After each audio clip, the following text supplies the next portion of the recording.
Hey, good day, everybody. Hi, I'm Steve Farrell. I am a co-founder and the executive director of Humanities Team. I'm coming to you live from our studio in Boulder, Colorado. Boy, is it a beautiful day here, this fine September day. So you can see my guest, I've actually got two guests here during the hour, and I'm beginning with Sarah Astles, who is the CEO of the International Space Federation, and then Nassim Haramein, who we all know, this esteemed scientist, author, speaker, and so much more, researcher, is going to be coming on right after Sarah. So, wow, we have an hour in store. Sarah, you were just sharing, you're coming from across the pond, huh, today? We are. Yes. Hi, Steve. Thank you for having us. And hi, everyone. Thanks for joining. I'll be starting off the first half, and then Sim will jump in my seat for the second half here. But yeah, I'm coming to you live from our laboratory in France. We're about a half hour from Geneva. We haven't been here from long. We recently packed up our laboratory in California, so the walls are still white. We're still unpacking the equipment from the crates, but it's great to be landed in Europe. Mhm. Fantastic. Wow. And boy, that's not a small thing. I was there at their lab in Southern California, packing up a lab and moving it to France. And where, again, what city in France are you in now, Sarah? It's about a half hour from Geneva. Geneva is where our corporate headquarters are, and the Okay. research and development laboratory is in a town called Cluse. It's beautiful, we're right in the Alps, so surrounded by gorgeous mountains, which is great. Nassim and I just love, the outdoor activities. So even though we're in the laboratory, we can look out at the snow-capped mountains. It's gorgeous. Wow. Yeah. Sounds fantastic. Well, congratulations. Wow. So, okay, everybody, as you know, this program is live. So Sarah's coming to you live from France. I'm coming to you live from Boulder, Colorado. Because it's live, we are able to take questions here during the hour. So if you've got questions, you're out on social media, put it in chat. We'll bring it into Sarah and Nassim. We've got a big group here right in the green room with us, the Humanities Stream Plus members, and a big shout out to all of you all. Thanks for being here. And you all can share questions. Also, you can come on camera. So if you want to come on camera here with Sarah and Nassim, just let us know, raise your hand, and we'll bring you in. So, yeah, and big shout out to just Nassim Haramein, the International Space Federation, the Resident Science Foundation, Humanities Team, Humanities Stream Plus, John Raymer, and the Sign Network, and that's at sign.network, where you can learn about this beautiful organization. They're broadcasting out to Facebook pages all over the world. So our theme here today is the nature of reality, and we're introducing a term maybe some of you aren't familiar with. It's only been out, I think, for a couple of months. International Space Federation. So, and Sarah, you're looking at the CEO of the International Space Federation. We're going to talk about what that is and what they're doing and their research, and wow, this is world-changing stuff, friends. So be sure to pay careful attention. I do mean it is world-changing stuff. Nassim likes to say in physics, there hasn't been much going on, been kind of stale and steady, for decades, and not anymore. They're shaking things up in the area of physics. So really excited to be here with Sarah and Nassim. Okay, so let me just my introduction. So today I'm very excited to be joined by two brilliant minds, world-renowned physicist and researcher Nassim Haramein and his colleague Sarah Astles from the International Space Federation. Today we'll discuss Nassim's most recent work as well as his upcoming workshop called The Nature of Reality, an event designed to dive deep into the science and story of the universe and what that means for you. We'll also get into some exciting details as Nassim and his team prepare to publish their highly anticipated paper on the origins of mass and the nature of gravity. Nassim will be joining us at the bottom of the hour, but first let's welcome Sarah Astles, Chief Executive Officer of the International Space Federation, humanity's first space exploration organization based on the development of gravity control as propulsion and the quantum vacuum energy as a power source. So I'm sure that some antennas went up on that. New propulsion, new power source. So welcome to the program, Sarah. Again, great to have you with us. Thank you. Nice to be here. So the International Space Federation. Yeah, let's start there. So, what? It's a new name. Can tell us about it if you would. What's its mission here, Sarah? Yeah, I know it sounds like a big name, International Space Federation, but it is big. This is going to change humanity. It's going to change the world, the planet, and everything that lives upon it. Um, so, the International Space Federation has been built on the shoulders of 30 years of Nassim Haramein's work.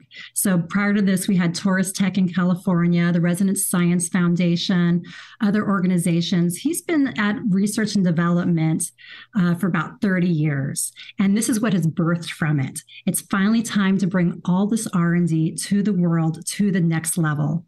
And so this is a combination of research and development, education, and the theoretical research that's producing the technology. And so, as Steve mentioned, the International Space Federation is going to be the first space industry to create energy from the vacuum fluctuations of space and have gravity control. But it's so much more than space exploration. Creating energy from the vacuum of space, it takes a little while because it's so far from anything we've experienced. It's kind of hard to absorb the profound impact that's going to have on the planet and humanity. And it's not just about going in space. Let's think about this planet.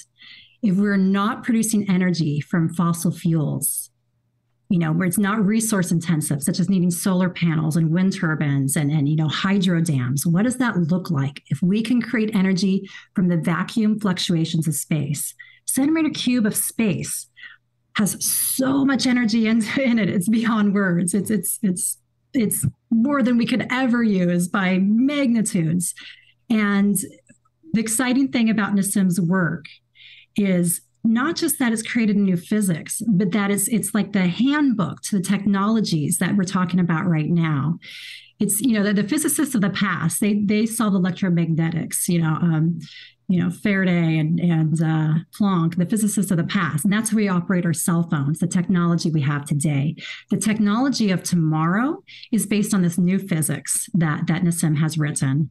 And this company, International Space Federation, is developing the technology that's going to use this new physics and also involve the education so people understand how it works and they can also create technology around it.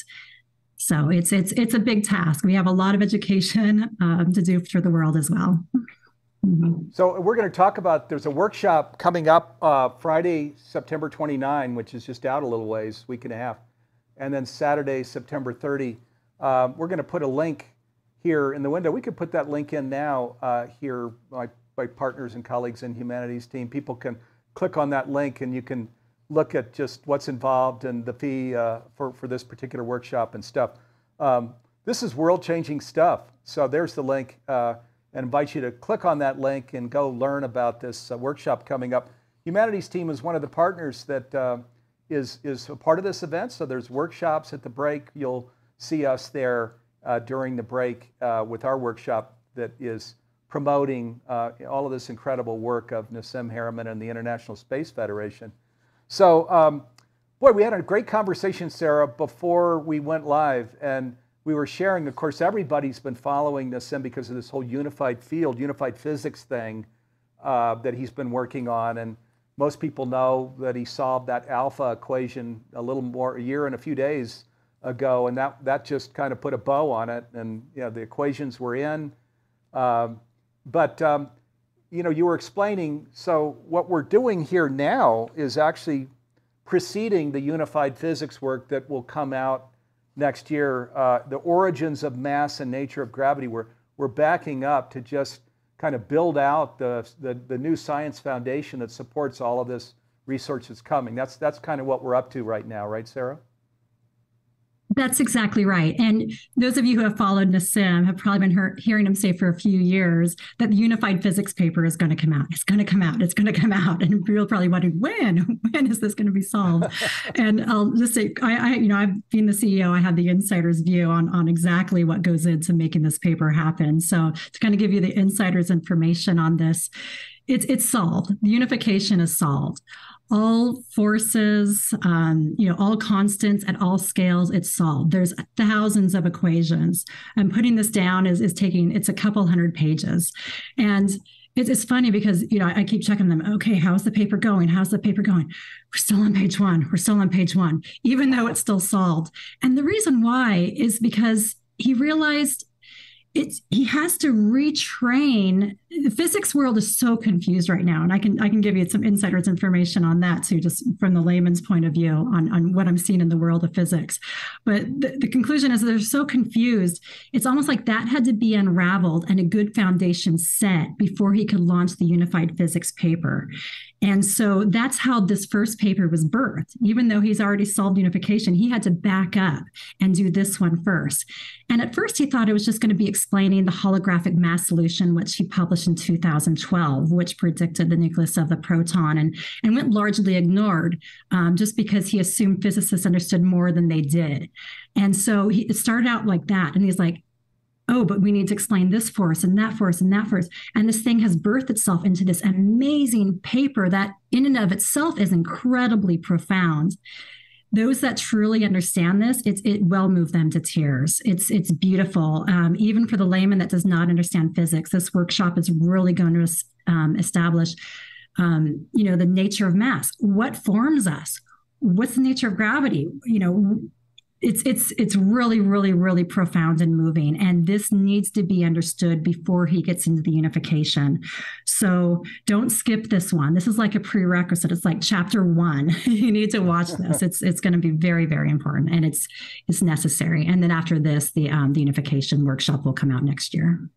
Yeah, and the implications, so for us that I'm not a scientist myself, but new propulsion sources. Wow, new energy sources. I mean, the implications for all of us are huge. And so just to bring back around something Sarah just said, and Nassim has shared this with me also, it's a relatively small audience worldwide at this point that has really looked inside of the research with all of the equations, these constants at all scales. Those that have, I mean, they're just in tears. It's like, oh my God, it's sort of like there was this worldview as you're looking out in the world based on science, and then it just, we have to clean the slate and kind of look at it in a whole new way, And of course, Humanities Team, we're a 501c3 nonprofit. Our whole focus is, when we started it 20 years ago, was awakening oneness in the world. We now call it making conscious living pervasive worldwide by 2040. Boy, here's, everybody's been asking, how are we going to do that by 2040? Well, here we got the science, and the applications for it that are world changing. This is going to really hit the accelerator, on this whole awakening thing and this whole living into a new way of life thing, because it's real. This is ultimate reality that we're just, now we've got a clear view of ultimate reality through this research. So it's so incredibly important. So the workshops, I know I've mentioned it a few times, Sarah, Nature of Reality workshops, along with Origins of Mass technical review workshop. So maybe you can explain what's the difference between these two workshops, and maybe just a little more on them, if you could. Yeah, it's a good question. The workshop is coming first as a technical review. It's 2 hours plus an hour of Q&A. And that one is specifically for people that have maybe like a third year 3 physics education, higher academics, professionals, those that really want to understand the equations. For the rest of us, the workshop that weekend, it's going to be 3 hours on Friday and then all day Saturday. That's for everyone. It's for professionals and for the layman. That really gets, Nassim, if you haven't watched him yet, he's such a good storyteller to the layman to get us to understand the physics, even if we're not physicists. And he'll explain that the workings of the formulas without really having to get into the formulas. And so you'll feel it. You'll understand it. You'll understand what he's explaining, even if you're the layman. And so that one is for everyone. The technical workshop is really going to get into a deep dive in the formulas. Yeah, wow. So, and the technical one, is that Saturday and then the other one is Friday, or do I have that in reverse? The technical one is actually coming first. And okay. We did that. And, again, I'll give you little insider stories on this. We struggle. Nassim has really appealed to the wide audience. He has such a big following. So many people know and love him, has followed his work. We need more scientists and professionals to feel that way. So I think so many people look at him and they put him in the box of the new agey box and like, oh, that's not physics. And we're like, oh, he's actually one of the few physicists writing fundamental physics, creating these formulas, and we need to get their attention. And so we created the technical workshop first to say, no, this is the meat and potatoes. This is as real physics as you can have out there. And so anybody joining the one for the layman, if they're from the science background, they can refer to the formula and say, oh, no, he knows what he's talking about. So we're going to do the technical workshop first. Fantastic. Yeah, boy, it's world-changing stuff. It's challenging because you've got, like you say, the beginner, the advanced, and then the just out there at the front end of research, and you're trying to, you're covering people at all ends of that scale. So it is difficult when you have the wide range of audience, but somehow he can hold them all, the whole range. So that's why everyone is invited to this workshop. So let me tell a story. Greg Braden and Nassim Haramein, they created a free program with us just a little while back. It's called Secret Scientific Discoveries That Are Changing Everything. So we could maybe put that link on the screen. It's a free program. Invite people to click on that link, go through the program. It's 60 minutes. It was all of the research as Nassim's team was working on this unified physics thing. What then was the latest that had come in, we brought into the free program and also into the masterclass called Forbidden Science. And Forbidden Science was named that because, as Greg and Nassim shared, you can't teach this, at least at the present time, this science in the classroom. That's part of what this whole unveiling is about, is just mainstreaming it, peer reviewing it, getting this drop down, in research and academia, so that these new understandings of science, the math of research, of ultimate reality, gets into the classroom. We grow up in a whole different way where we go, oh my God, I'm part of this superorganism, There's this universal consciousness animating all of life. I'm a cell in the body of that, That's one way. There are many different ways we could frame that, but that's one way. I love Nassim. He says, he almost sounds like a preacher, but from his science, he says, you're sovereign to a body, I mean, it's like you're inseparable from the universe. I mean, you ought to be walking around with such incredible posture because like you and the universe are one, which is so beautiful. This is another thing about Nassim, is he not only the math and science is there, but he builds that bridge all the way over to the spiritual universe of which we are a part. So he really covers a lot of ground here. And we're starting the 29th and 30th with these workshops. So again, though, Forbidden Science, it's a masterclass. It's on the Humanities Stream Plus platform, 16 modules. Those of you that are here with us in the green room, so you're part of Humanities Stream, boy, you ought to be going through Forbidden Science if you haven't already. Be sure to check that out. And people that haven't, that are learning about these programs for the first time, the Secret Scientific Discoveries program, we've got the link here in the window. Click on it, go through that. It'll bring you up to speed, and you're going to follow the workshops better, the research paper that Nassim and the International Space Federation are bringing out. You'll follow that better.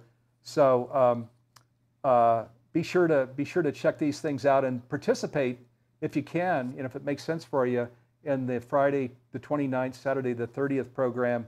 And then just stay tuned to International Space Federation as they're unveiling this all the way into next year with the unified physics research that'll be coming out, which is where we're now in the fullness of this, these constants at all scales that, again, make scientists cry. I mean, can you imagine that? A scientist crying, going, oh my God, I can't believe it.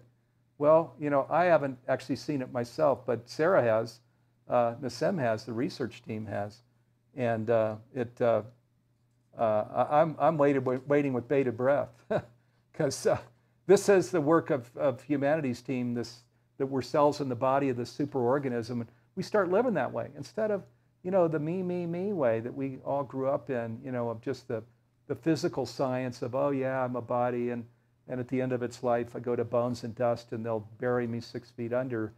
And there's no real reason to be worried about the earth around us or humanity because we're all separate anyway. But it's not true. We're not separate. Einstein was right. The greatest illusion in the world, the illusion of separation. So that's part of what's in here.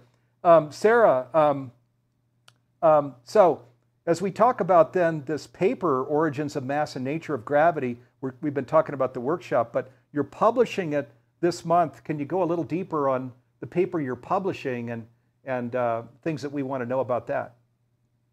Yeah, so it's going to be published at the CERN database, but we're going to have a page dedicated to it on our website, spacefed.com. So there'll be a link to actually read the paper, an abstract to it, and a dialogue with professionals. We're going to open it up to physicists in the community to ask their questions that Nassim can address. And, he'll follow this up with many roundtables with professionals around the world. And, eventually we're going to create accredited courses as well to really get this out into the academic world. And for the layman, the best thing is going to be the workshop where he walks you through it. And, if you're asking, okay, why should I attend? Yeah, it's going to move me. But it's so much more than that. This is like a wake up of consciousness to another level. And it really will shift humanity. It's not only going to move you to your core because you're going to understand what we are, where we came from, how the universe works, but understanding where this technology is going to take us. We need that shift in consciousness, worldwide to take us to that next level. It's like we can't wake up to what can be until we realize, oh, the possibility is real. And we're not talking about, the next generation or my grandchildren's generation. This is happening soon. And so we need people to actualize this, that the innovators of the world, oh, what can we do with this technology? If something can create energy from the vacuum of space, what's that going to look like around the world? How is that going to even the playing field between the different nations, developing nations, developed nations? How is that going to clean up our planet? How is that going to be the great neutralizer and equalizer among the establishments? This is time for us to dream, to ground this thing and bring this in. It's so much more than our organization developing the technology. We need, worldwide participation from the community to innovate around this, to support us. And that's another reason why we're having the workshop is because we're self-funded. We do not rely on special interests. And so the funds we raise from the workshop are not only wonderful for the participant to learn and to be engaged, but also helps us finance our work. So yeah, please join the workshop if you're able to. And there will be replays as well if you're not able to make that weekend. Yeah, we'll share a link here too before the program's over that you can go to learn more about their work and the funding that they're inviting people to contribute to. So now this whole scientific community adoption, that's really the unfolding of the work, right? You mentioned it's a fairly small audience that's really come in and seen it. So that's real time happening now, I guess, isn't it? This whole adoption thing by academic communities, science communities. I can't wait to read about it on Google and Bing when I'm out there this just was announced and here are some equations and where people just start coming along. I'm so excited to see the reactions from the scientists. I am, because, speaking to the layman, I did not realize how confused the physics community was. You see all these fancy formulas and you think, oh, they know what they're talking about. There's, just to kind of tell you how it works, there's 26 constants. So constants would be something like, C for the speed of light, or, alpha, or, there's 26 constants, and they do not know why they hold the value they do. It's a mystery to them. And beyond that, we know that they don't merge, the small with the large, even though the small makes up the large. So that's disjointed. So you have that disjointed, you have the constants, but then they also use something called free parameters to get the equations to work. They plug in a number and they get it to work. And it seems like, the more they spend their billions and billions to explode atoms against each other, the more confused they get. There's kind of a crisis in physics right now where they're just hitting dead ends. And there's many amazing physicists out there asking these questions, saying, hey, where are the physicists that are actually writing the physics? We're not progressing. Let's put our minds together and take this further. And many physicists have come forward and talked about this. So they know it. A lot of them, though, they probably will have the pushback. It's pushback about something they've invested their life into, such as string theory, which has never led to any predictions that have taken us anywhere. So they've been so sidetracked. So when they eventually get this, it's just I think it'll really light them up. And I'm so excited to see the reactions. Yeah, me too. Oh my gosh. Well, and just in time, as we look at the individual and collective, it's not like everybody's just walking on water these days. There's a lot of challenge out there, individually and collectively, and boy, where we can paint a picture of, well, this is kind of the superorganism or organism and what it looks like and how we all are a part of it. Everything from quantum scale to cosmological objects, physical and non-physical. As you mentioned, right now the science is all just is siloed. We go over here to learn about this, that Newtonian stuff that has nothing to do with quantum physics stuff, and there's no intersection. And of course, it just doesn't make any sense. How could the science of the smallest not have some intersection with the science of the largest? This science is bringing it all together. That's what when we're saying constants at all scales, from physical to non-physical, from protons and atoms to galaxies. That's what we're saying. There's no silos here, right? This research is covering all of it. There's nothing left out, right? And so alpha, what was the alpha thing a year ago? That was the one equation that Nassim's team was working on in a year and maybe a few days ago. They solved that equation. What was that equation? I know it was really important. Yeah, I mean, there were many. That just unfolded itself one day because they're looking at the mechanisms behind the constant. So, as they unravel, suddenly this constant appears, that constant appears. Like, that's how they got to this figure. So alpha being 1/137 and a little bit, it unraveled itself. And so, it's since this covers all forces, all scales, they're just all these constants, just boom, boom, boom.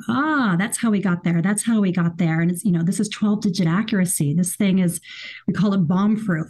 So, the physicists at first that say, they couldn't have solved it. They might try to, we say, throw tomatoes at it, but it's analytical. It's the math, and it works, and it's tight. And so there might be pushback for a little bit, but they're going to say, they're going to have to accept it. And so our job is to get it in front of the physicists and the professionals and the community at large, of course. Yeah, no kidding. Wow. Well, big job. And we look forward to partnering with you on that all the way through. As I mentioned, we're partnering with the International Space Federation, Nassim and Sarah, on their workshop Friday the 29th, so about 10 days out. Also on Saturday the 30th. And look forward to partnering with them all the way through as they bring through this science, this math, this research that really shares, wow, everything is quite different. And we're going to see new sources of propulsion and energy and all kinds of direct applications, practical applications that are going to come out of this. And wow, I can't wait to see the world's reaction to that too, huh? Right. I know. Gravity control. Can you imagine? Can you imagine if we didn't have roads? What that would look like, letting nature take over, transporting stuff around the world. Again, we're talking about equalizing because of power, but imagine equalizing goods. Suddenly it's no big deal to ship this or that resource here or there. And then off-planet resources, we can quit mining this planet. There's comets flying around made of gold. So suddenly it's not going to be about who has the materials. It's going to be who has the innovation. What can we do with this abundance of materials? And at the same time, we're being kind to this planet. We're letting it heal itself. So it's going to be, that's what I'm saying, dream. What are the miracles that are going to happen because of this? Yeah. So I would love to understand that better, what you just said, that it's not any longer about the materials, it's about the applications. Can you go deeper on, why do the materials not count any longer with this new research? There's some implications here that are huge, clearly. There are. And this is again, where it's like, okay, really sit back and unravel it. Okay, what happens if energy is no longer an issue? Well, now, energy holds us back from water, for example. Water is a resource. Now, suddenly we have enough energy to pull it from the air, desalinization. If we're off planet, we have all the minerals, all the metals that we need that we no longer have to mine for. We have, imagine the heating, air conditioning, so temperature control, anything that involves power is no longer going to be an issue. So think of the developing nations that do not have access to clean cooking fuel, clean heating, having to cut down the trees so they can cook their their meals, the most basic fundamentals that we don't even think of in our developed nations. Imagine how that's going to equalize. And then imagine how the power plays are going to change between nations. Suddenly energy, isn't being held. It's no longer centralized. We're deploying this technology worldwide, and that's one of our strategies and one of the reasons why we're in Geneva, so we can deploy worldwide because it's such a neutral country.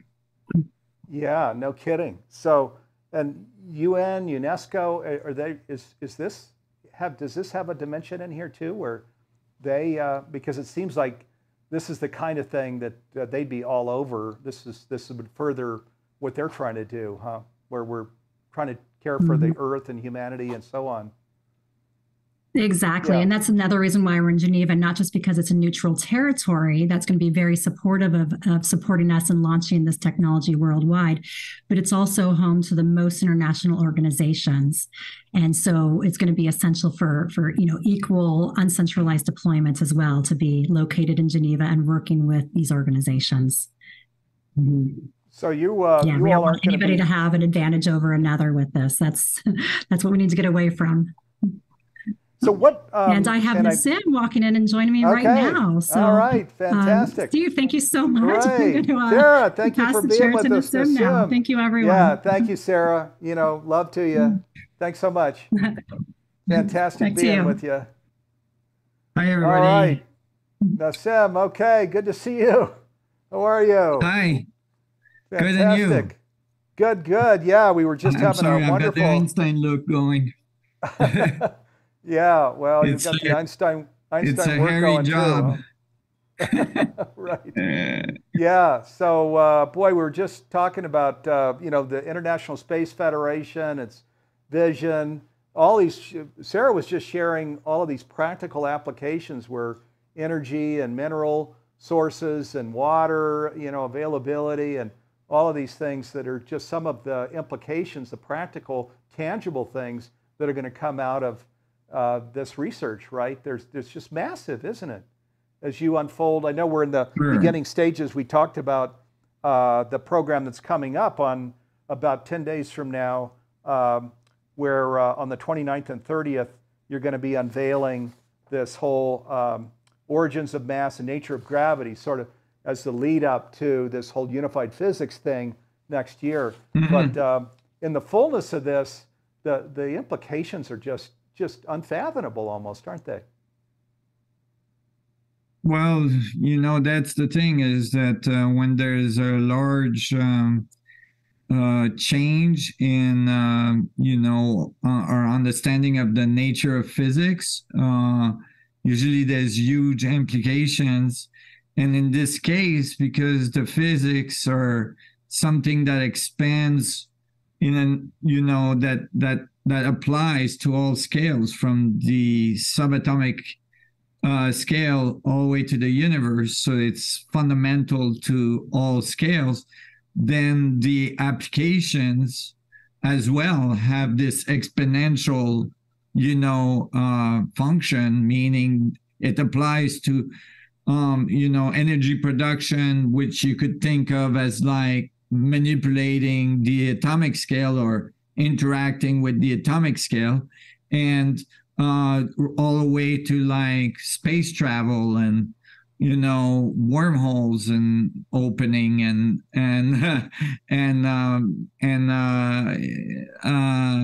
teleportation and all this stuff like opens up. All this stuff becomes real. And although that might sound like out there, you'd be surprised. There's already a lot of work that's being done in these different fields. For instance, inside the mainstream, we've already succeeded in using entanglement to transfer information from a satellite to the surface of the Earth. So there was not like literally a wave that went from the satellite to a receiver on the Earth, but actually the information, quantum jumped from the satellite to the surface of the Earth, right? So that like entanglement is already starting to be used to transfer information. So that means you could transfer information when it's complete. We should be able to transfer information from all the way from like one side of the universe to the other with no delay, because it's instantaneous, right? So so you can imagine like there's many different applications that go way beyond this when you start to be able to control gravitational fields and you're able to interact with the quantum vacuum energy and so on. Now you're tapping into like fundamental energy of creation, so you can even have matter creation.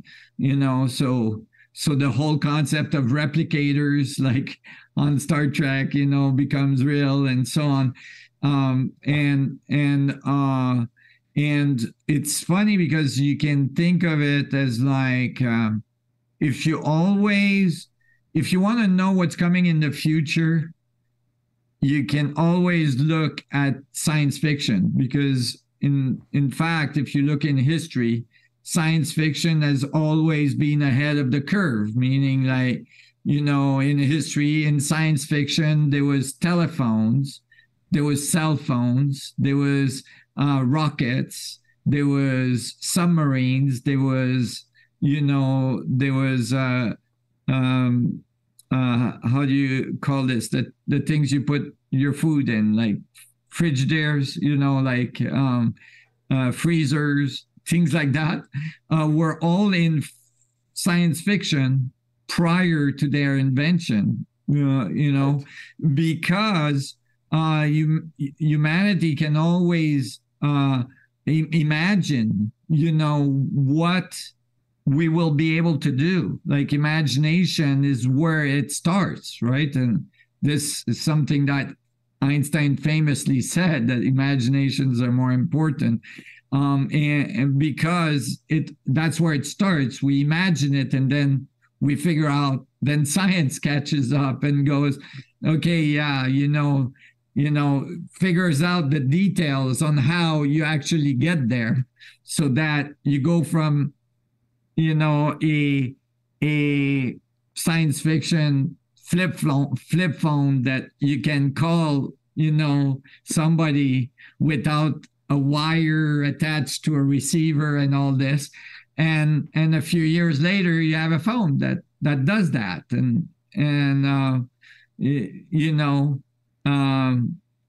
Try recorder, I think they called it on Star Trek. Right. I can't remember, which basically was a smartphone, and things like that.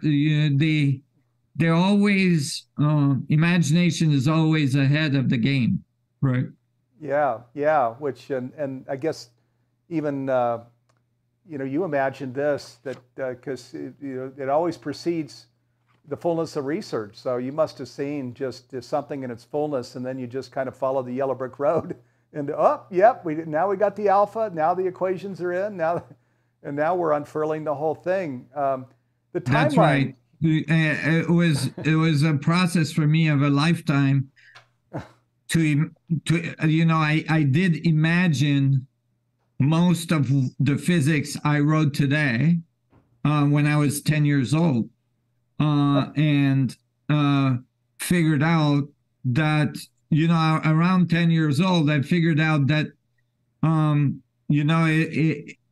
it's not obvious that the universe would stop making smaller things, at the proton scale or at the quark scale, or like, why would it stop making smaller things? And it was not obvious neither, like, that the universe would stop making bigger things. Like, why would it stop at our universe? Why our universe wouldn't be in a bigger one, and that one in a bigger one again? And and actually most kids think that way, but then we teach them different. and so but I was persistent, because I'm really hard-headed like that, and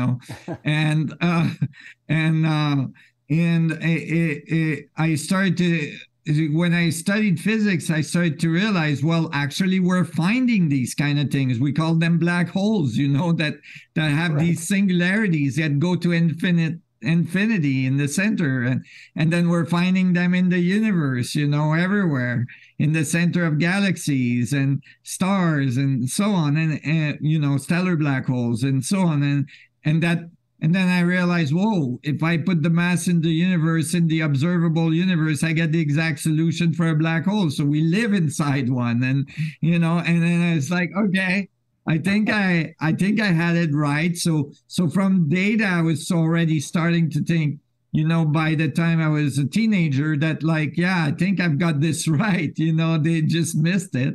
And then, but then it took me another 40 years to figure out the math, and what I'm about to release is remarkable, because it's unbelievable. It's unbelievable, Steve. It's just it makes you want to cry when you read it. It really does. It's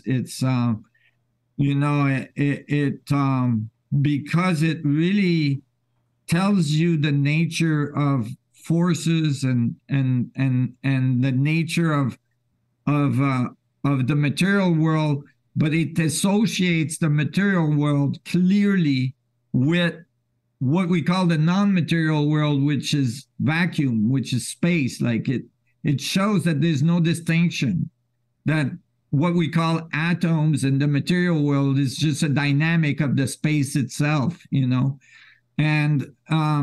the reason why it makes you want to tear up, and we're starting to get reviewed by other physicists that are close to us right now, because we're being gentle with ourselves. But tears come up, and when people read this paper right now, because it's not only it's mathematically beautiful. It's mathematically beautiful, as it is completely analytical. You can go from one equation to the other to the other. You don't have to come up with some weird stuff. You don't have to invent dark photons or dark energy or dark anything. There's nothing dark about it. It's all very straightforward, and it's very, very it nails all the values, for the unification of forces, what we measure and everything, and it's all very comprehensive and beautiful. You basically feel the change that's going on in you and in your consciousness as you're reading it. And that's why, I want, although it's a technical paper and we're doing a technical seminar in the next week, we're doing 2 days of technical seminar, one in French, one in English, just for professionals, all the nerds that want to actually go through the equation. But then I'm doing a layman one, so that I want to explain that to people. People need to know, because it actually changes them. It really does. It changes you. Yeah. It really does. Just a whole new ultimate reality. Our understanding of ultimate reality shifts, to take into account your science, your math, the vision, the full-blown vision, which you've shared. It kind of brings you into an operating manual even for life, for the universe, which is, how cool is that? Where the old science, we just had the physical body thing, the Newtonian science thing, which just is incomplete, and we kind of wipe the slate here as we come into these whole new understandings. Let me just share for people that don't know as well. We gave Nassim our a first ever science award for preceding this whole unified physics thing, because the proton, his work years ago said the proton is it's off by 4%, I think was the percentage, and you had the math on that, and then sure enough, the rest of the world came along. The proton looks like it's off by 4%, and I think you surfaced that before anybody, and here again right now. my equations predicted that the values that they were getting was wrong by 4% for the radius, the proton. The proton, for the ones that don't know, is the nuclei of the atom. So it's a really important value in physics. And 4% is like a whole different universe if you're 4% different, on the radius, the proton. And so it was a huge prediction, and I've made many other predictions that have come through, but that was one that was really important because as well, when you look at how it was rectified, eventually they accepted that value because experiments started to show that that was correct. But what they realized is that they had made errors in their understanding of the standard model, right? So they had to remove some of these corrections from the standard model so that they got the right value in the measurement. And so it really is like it's an important prediction because it not because of just that, but because when you look at how I got there, how I got to that correct value, well, I got to that correct value because I considered the vacuum energy, the energy of space making the proton. Right. And along the way, as it made the proton, it made it as a little black hole, right? As a little singularity. And that's why it's super stable and all this. And in this paper, I show that like Hawking radiation and the stability of that mini black hole is actually like trillions and trillions and trillions of years that the black hole proton would be stable, for trillions and trillions of years. And so, it describes, so people relate to this. The reason I want to talk about this to the layman is because you're made out of these little things, your cells are made of trillions, 100 trillions of these little things that are little singularities, and little singularities have little infinities in them, if you'd like, so there's a deep nature to your consciousness, to your existence, to even to your physical existence.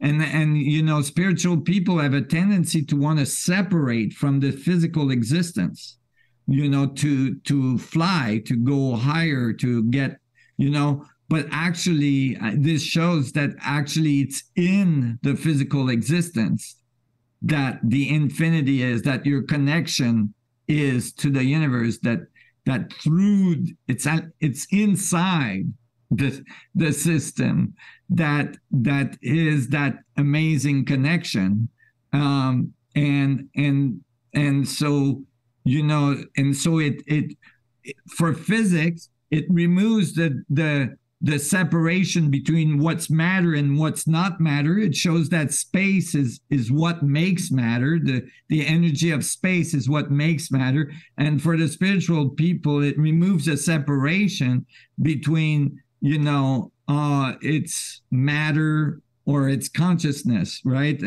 It shows that like it's one thing. It's just one thing. The whole thing is just one thing. It's not, it's unified, right? It's not separate. There's no separation in the universe. One of the things that's There's so just beautiful. a continuum. That you bridge science and consciousness and spirituality. Yeah, it just all comes into focus together, where there's this clarity, right.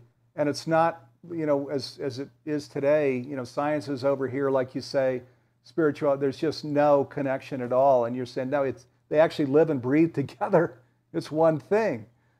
Which is what's so beautiful and elegant about it. We're going to go to a question here real quick. But in one way that I like to say it is that spirituality is just physics we haven't understood yet. Right. Yeah. And, Yeah. That's just like, for right. instance, there's a lot of physicists that are working on the hard problem of consciousness now.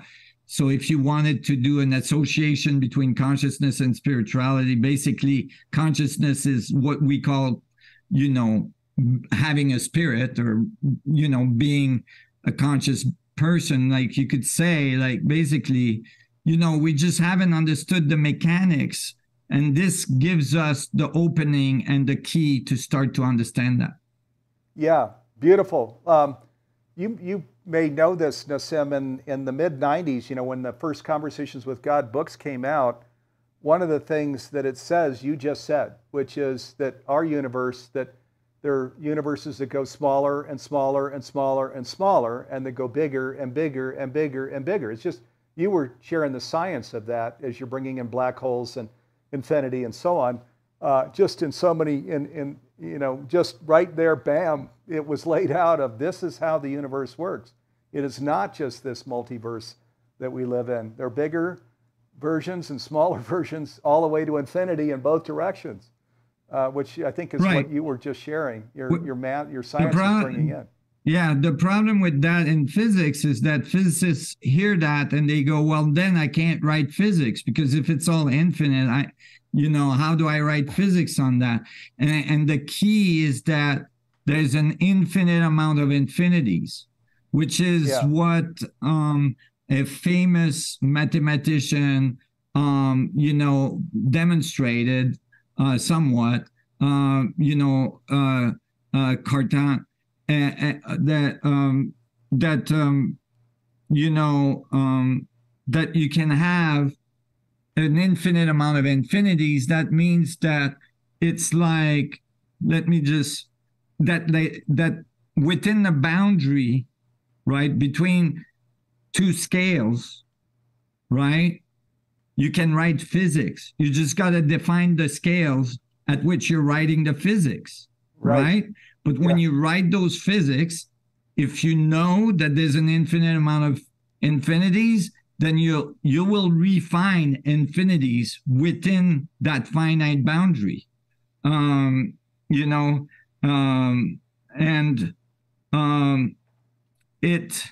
It really starts to, like, describe what I've written, is that there is this nonlinear relationship between things. So it's not because it's infinite that you can't write physics, meaning within the infinities, you're going to find boundaries. And then in that boundary, you can figure out the physics. It's just that when you're going to figure out the physics inside that boundary, as a result, you will know the physics of all boundaries. You will know the physics from infinitely big to infinitely small. You will have the whole key. If you find the key of the scaling between two scales in the whole scaling of the universe, now you understand how the universe is scaling. Does that make sense? Yeah, it does make sense. Yeah, which is where your constants at all scales, and just this research goes. So there is a lot to get your head around. It's why, again, we're going to come back. I want to get to a question for Nassim, but then we're going to go to the timeline. And as Sarah was explaining, this is really being like 10 days from now, the 29th, this technical workshop, Friday the 29th, and then Saturday the 30th, more the layman's understanding, all day Saturday the 30th, in French and English. So this is being unfolded, this research, very deliberately and thoughtfully, so that so they can lay the groundwork for everything, and then the full-on unified physics thing will come next year. But let me ask Nassim to go through that in a minute. First, let me get to a question here. So Alessandra, she's in the green room here, Nassim, and she says, can you please expand on the implications in terms of both protecting the Earth, not plundering it anymore, and geopolitics? So Sarah was just sharing that with this research in its fullness, energy sources, propulsion, availability of materials, these things are going to be, this is going to become available. The whole Earth will have these new energy sources, propulsion, availability of minerals and things available. How is that so, and why? How will your research lead us to not plundering the earth the way we do now? Just to kind of help us to understand that one better, Nassim. Okay. Well, think of it this way. Currently, we're kind of stuck on the ground. Okay? And we're stuck on the ground. We're stuck on this planet mostly because we haven't figured out how to use gravity, right? So we're constantly fighting against gravity. So when we make a rocket, we have to put thousands and thousands and thousands of gallons of fuel in it, right? Like, or, whatever propellant we're using to escape the Earth's gravity, to like overcome the Earth's gravity. And it's not very practical, and it can only bring a few people, and you can't go very far. You basically got to drift from the Earth, atmosphere out, into space. Now you're drifting, and you have very limited amount of fuel to like direct yourself and all this. And it's like when we had horses, or it's even more precarious than that, when we were walking or we had horses to go somewhere. We couldn't go very far, right? You couldn't just cross, the continent, like today we get on a plane, like a thing that weighs, thousands and thousands of tons, with a whole bunch of other people, and we cross the continent in a few hours. We don't even think about it twice, right? It's normal for us. But getting on a horse and crossing the continent was like a huge undertaking, and it didn't happen much. And it would take months and months, and if it was even possible, by foot wasn't, And so basically, we overcame all this because we learned how to control energy like electromagnetic fields, right? And we learned how to use them and manipulate them to like give us everything we have today, right? And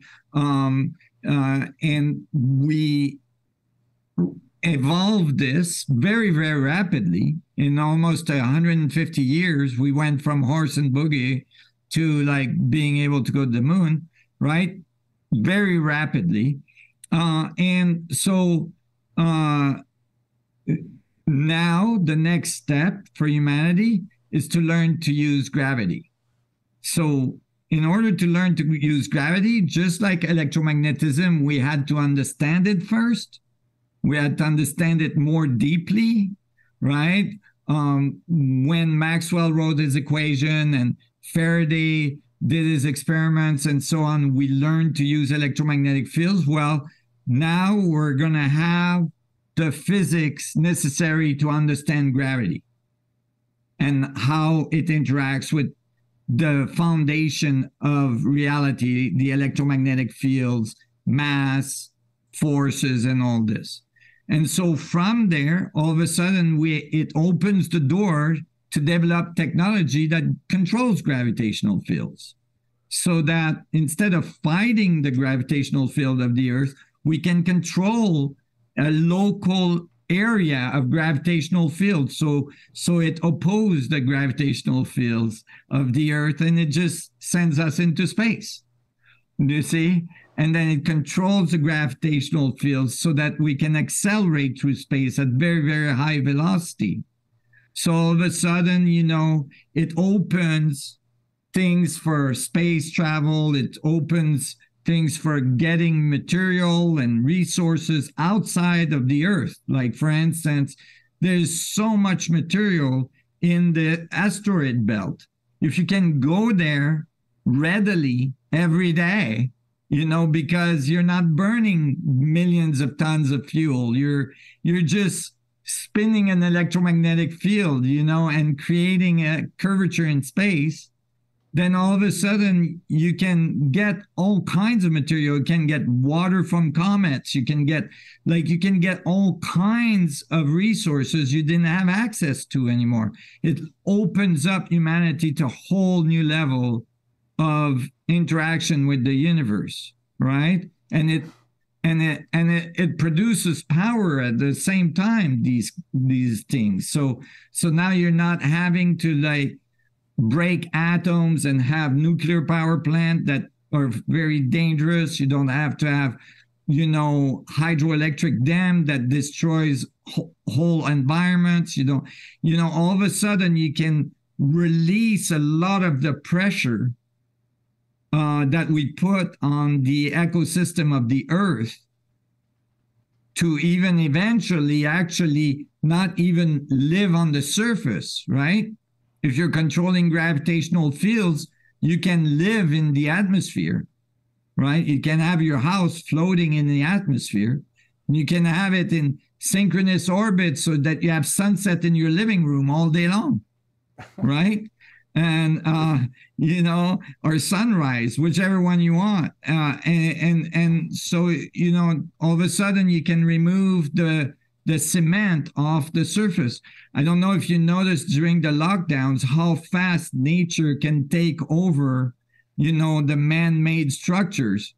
But it didn't take long that grass was starting to grow on highways, and dolphins were starting to swim in the channels of Venice, and so on. And so there is then the earth can recuperate, from this gestation period of humanity at low evolution levels. So we kind of step into a whole new level of evolution. Wow, that's quite a story. A lot to get your head around there. So I know we've gone over, so just quickly the timeline. So we're partnering with you on the announcement here. So in 10 days, you've got your technical workshop Friday, September 29. Maybe we can put that link back on so people can go explore these workshops. And then also the layman's workshop, Saturday, the 30th of September. And so these are really fundamental to with this research that Nassim's team, the International Space Federation, is rolling out. And then what's the rest of the timeline, Nassim, as you look out into next year? What does the timeline look like? I just want to confirm those dates. So Wednesday and Thursday. So the 27th and 28th is the technical workshop. And the 29th and 30th is the English layman workshop. So it starts on the 29th at night. For us over here, it will be during the day for you guys if you're on the West Coast, or during the day if you're on the East Coast. And then the 30th is the whole all-day workshop as well. So the 29th and the 30th. And then there will be a French one 2 weeks later, the 13th and 14th of October for the French one. And then for next year, there was a lot of, there's a lot going on that's happening. We're getting ready to release bonds so that people can start participating in ISF, International Space Federation, which is a brand new corporation I opened, with the headquarters in Switzerland and so on. And, this is what I'm hoping will be the kind of link to human going to space. That's why it's a space agency. And actually, so I need everybody to contribute the best they can, because we are funded by the people, for the people. And so we're about to release bonds so that people can participate in profit sharing of this all venture. And then as well, during a holiday season, we're going to be continuing to finish the continuation of the paper I'm about to release. So it's not like the paper I'm about to release is small potatoes. It's the core of unification, right? So it's a really important paper. And then I'm, I can't put it all in this one paper. It's already like 40 pages. So, it will be like a book that will be released that has all the scaling and everything in it and all of the details of the unification, and that'll probably come in mid-year next year, right? In 2024. So it's gonna be, and then I'm gonna have series in between, right? As I'm finishing the book, I will have series of seminars to continue to explain and educate both on the technical side, so for technical people, and on the layman side, so that people can have a really good understanding of the implication, for themselves, for their kids, for the generations to come, like what we're doing here at ISF. It really is important, because, I don't know about you, Steve, but people are missing, people know there must be a better way to do things, but there is no offering of how to do things better, right? I guarantee you that putting solar panels on your house is just not going to do it. Putting a windmill in your backyard is just not going to do it neither. And we're not all going to go back into caves and so that we can reduce our impact on the environment. There must be solutions, and this is the opportunity, and this is why we need the people to get involved. We need people to support us, because we're trying to do it as well outside of corporate interest, military industrial interests, government, and so on. So it has to be the people. It has to be you guys. And it's help us help you, because it really makes a difference in your consciousness, in your awareness, in the depth of your being, to actually understand the nature of your existence.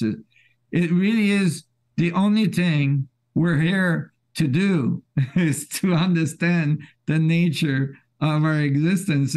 There's not actually any other worthy, venture. There's I guarantee you on the last days of your life, that will be the deepest, the most prominent question you will have. Is what was this all about, and what does it mean, and where am I going now, and what's happening, and those questions are there. This is why we're here, is to answer those questions, and this is definitely part of the answer. This is a very big part of the answer that really get us to the next level. And I want to make clear as well that the answer has been there all along in philosophy and in many different cultures for many, many years. I mean, the Dalai Lama wrote a book saying, I think the title was The Universe in a Drop of Water, or something like that, like this concept of infinity being in each point, you know, and all this. And so it's not like the concepts have not been there. It's just never been applied directly to physics, but rigorously in a rigorous manner. And you know, I dedicated my life to doing that. And with the help of other physicists that are helping a lot, you know, right now, I was able to, like, you know, lead physicists, teams of physicists, and myself into like understanding and rigorously describing this. And so it really makes a difference because it's accurate, you know, and it's powerful. It's really powerful. And it removes the voodoo kind of stuff that you find in quantum physics that is clearly, it's not wrong. It's just not being interpreted correctly, you know, like the idea that like quantum physics has got a lot of like, you know, how do you say, like quantum weirdness where, you know, particles can be waves at the same time and they can be in two different sides of the universe and all this. It removes the esoteric part of quantum physics and actually sits quantum physics squarely in very deep level of classical physics and it brings quantization into classical physics. I mean, now I'm getting a little technical, but you know, it kind of smushes the two together, and you know, it gives us a third theory, you know, either than quantum theory and general relativity, which from that third theory, you can get either one of them. You can get everything they have. It's not like what they had was wrong. It's just it hadn't been put together the right way. Like the pieces didn't fit together the right way. So you just rearrange the pieces and then all of a sudden it works. And so in some ways you could say I didn't really come up with anything new. I just rearranged, you know? Yeah, well, we are, as you know, Humanities Team, we're a nonprofit, we're all in, and I'm not a scientist myself, but I've had an opportunity to spend enough time with you and your team to really understand it kind of at a macro level, the science that you're bringing forward down to, you know, 12 digits, down to where there's clarity, you know, as to how this really all works from quantum scale to cosmological objects, everything physical and non-physical, that, you know, they're really one organism comes into focus. And as you're mentioning here, you know, this isn't a solution without a problem. Boy, if there was ever a huge problem, it's like you started out with, man, we need, you know, there is an urgency really now to be bringing this in, and it's so true. There's every parent, and for that matter, the 8 billion of us here, you know, we're concerned about the planet, the well-being of this planet, of humanity itself. And this is going straight to healing, to alchemy, for the planet, for people, understanding who we are, actually what our everlasting life, if you will, and other, you know, unlimited potential, all of these kinds of things. These things were shared by mystics, but now the science is coming in. Your science is coming in and affirming all of it and bringing deeper understanding into all of it. So we can, the possibilities for just the most incredible, delicious life, you know, are right here. You were mentioning even to bring in, you know, homes with sunsets or homes with sunrise and asteroid belts to, you know, and then, which is all relieving then this pressure on the earth. I mean, wow, how beautiful is this picture or what? So we are Humanities Team, and we've got a huge audience here in our green room. These are all the conscious streaming people, Humanities Stream Plus. I'll wave at them. Thank you all for being here. It's fun to have a live audience, not just to be talking to the camera. And then everybody out there on social media, on YouTube, on Facebook. Wow. So, okay, so as Nassim shared, then the 27th and 28th of this month, I think that's a Wednesday and Thursday. So 27th and 28th, that's the technical workshop, okay? And then Friday and Saturday, 29th and 30th, are the layman's workshop. We've put on the screen a number of times the link so you can go in and just see how you can participate in these.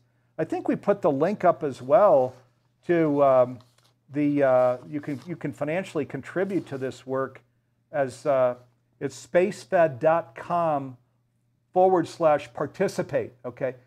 spacefed.com/participate to learn more about International Space Federation, how you can, the people's research, how you can help fund that research.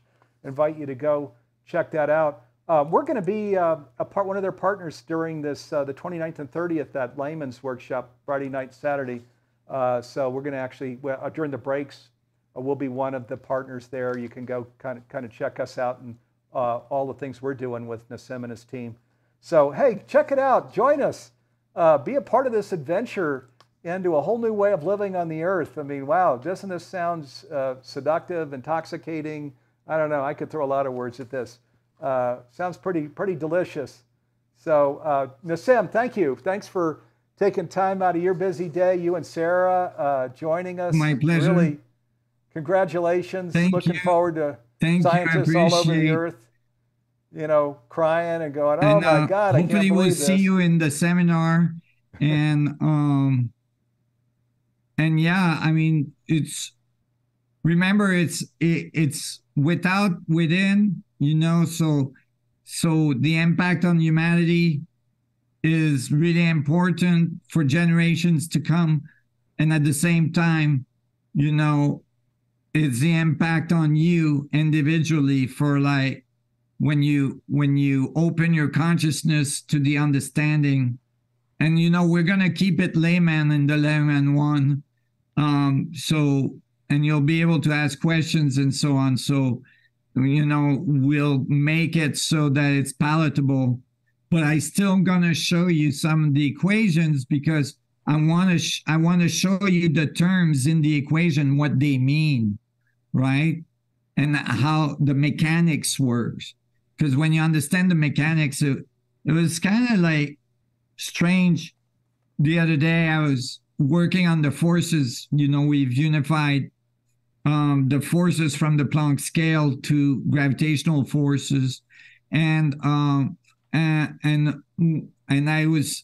was in the mountains, high in the mountains. I go mountaineering here, and by myself, and I was feeling all the rocks and the ice. I was beside a glacier, and I could almost feel the forces. I swear to God, it was amazing. I could feel the juice, you know, of creation. It was so good. It was so powerful. It's hard to describe. It might sound really crazy, but I could connect with the atomic level, like the dynamic, you know, which because at the scale we observe, we don't necessarily realize, you know, just like we're flying through space at crazy speed around the sun with the earth spinning and all this, but we don't feel anything, you know. It's like, oh, you know, if you don't think about it, you don't realize you're flying through space at crazy speeds, right? And it's the same thing. Like, we look at the atoms, they seem really stable and like nothing is happening, you know, they're just there, like the atoms of your table, of your chair, whatever, or the atoms of the rocks, or the atoms of your body, you know. But actually, this crazy energy dynamics going on, and it's really powerful, and it's the source of your existence. So it's a really good way to learn to connect with it. Yeah, and get ready to soon take control of it with gravity and propulsion sources and energy, you know, and on and on and on. So, yeah, wow, thank you so much, Nassim. We're really happy to be partnered with you as you're unfurling all of this incredible research, this whole new way of living on the earth. So, Godspeed to you and the International Space Federation, and we'll be right at your side all the way. I want to thank my partners and colleagues here in Humanities team for making this program possible. And so from Nassim in France, me in Boulder, Colorado, and we're going to thank all of you viewers. Thanks for being here. Stay with us for this journey Join us on the 29th and 30th. If you check out that link and you can come join us, please do. We're going to be on the adventure of a lifetime here in these months and years ahead. Just in the next year and a half, it's going to be astounding. So, okay. Thanks, everybody. See you again. Thank you so much. Wednesday you all next take week. care, and may the vacuum be with you. Yeah, may the vacuum be with you. Okay. Love and peace and blessings. Thank you, Sarah. Really good to have you with us. Okay, you all. Looking forward. Be back with you soon. Love and peace and blessings, Thank you, everybody.